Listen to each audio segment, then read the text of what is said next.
আসসালামু আলাইকুম, welcome back to my channel. কেমন আছেন সবাই? আশা করি ভালো আছেন। আলহামদুলিল্লাহ আমিও ভালো আছি।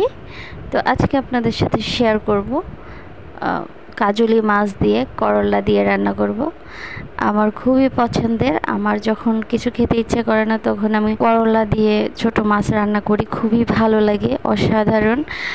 তো চলুন মূল উপকরণে চলে যাই। প্রথমে আমি পরিমাণ মতো তেল দিয়ে দিয়েছি, বেশ কিছু পেঁয়াজ কুচি কাঁচামরিচ কুচি দিয়ে দিয়েছি, হালকা একটু ভেজে নিয়ে লবণ দিয়ে আর একটু ভেজে নিয়ে তারপর হলুদের গুঁড়া মরিচের গুঁড়া দিয়ে দিব। আমি বাড়তি কোনো মশলা ইউজ করব না এখানে। তো হলুদের গুঁড়া মরিচের গুঁড়া দিয়ে আমি একটু পানি দিয়ে তারপর কষিয়ে নেব। তো দেখতেই পাচ্ছেন আমি অল্প করে কষানোর জন্য পানি দিয়ে দিয়েছি।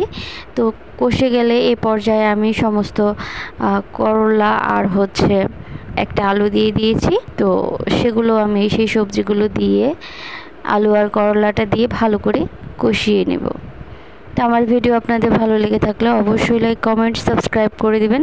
যারা অলরেডি করে ফেলেছেন তাদের সবাইকে অসংখ্য অসংখ্য ধন্যবাদ। যারা এখনও করেননি প্লিজ প্লিজ আমার চ্যানেলটিকে সাবস্ক্রাইব করে দিবেন, পাশের বেল আইকনটি বাজিয়ে দিবেন। সবাইকে অসংখ্য ধন্যবাদ পুরো ভিডিওটি দেখার জন্য। অবশ্যই পাশে থাকবেন আর শেয়ার করে দিবেন। তো দেখতেই পাচ্ছেন কথা বলতে বলতে আমি কষিয়ে ফেলেছি। তো ঢাকা দিয়ে দিয়ে বেশ কিছুক্ষণ কষিয়ে নিয়ে তারপর আমি ঝোলের পানিটা দিয়ে দিব। ঝোলের পানিটা দিয়ে আর ফুটে ওঠা আগ পর্যন্ত অপেক্ষা করব।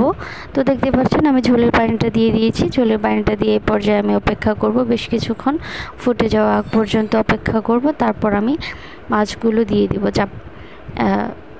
কাজলি মাছগুলো দিয়ে দিব। তো কাজলি মাছ অনেক ভালো।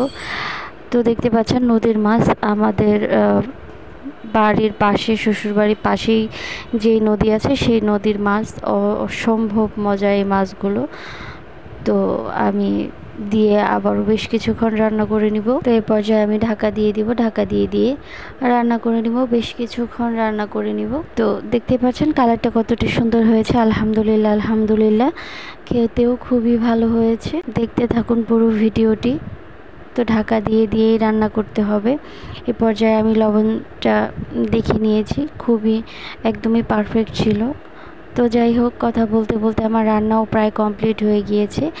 তো অল্প একটু লবণ কম হয়েছিল, সেজন্য আরেকটু লবণ দিয়ে দিয়েছি। যেহেতু করলাটা একটু তিতা, সেহেতু একটু লবণ বেশি দিলে তেতোটা একটু কম লাগবে। তো যাই হোক, কথা বলতে বলতে আমার রান্নাও প্রায় কমপ্লিট হয়ে গিয়েছে। এ পর্যায়ে আমি আপনাদেরকে আরেকটু রান্না করে নিয়ে আপনাদেরকে সার্ভ করে দেখিয়ে দিচ্ছি কেমন হয়েছে। তো অবশ্যই সবাই ভালো থাকবেন, সুস্থ থাকবেন। আর আমার চ্যানেলের কোনো ভিডিও আপনাদের ভালো লেগে থাকলে অবশ্যই লাইক কমেন্ট সাবস্ক্রাইব করে দেবেন, পাশের বেল আইকনটি বাজিয়ে দেবেন। সবাইকে অসংখ্য অসংখ্য ধন্যবাদ পুরো ভিডিওটি দেখার জন্য। সবাই ভালো থাকবেন, সুস্থ থাকবেন। পরবর্তী ভিডিও দেখার আমন্ত্রণ জানিয়ে আজকের মতো এখানেই বিদায় নিচ্ছি। আসসালামু আলাইকুম।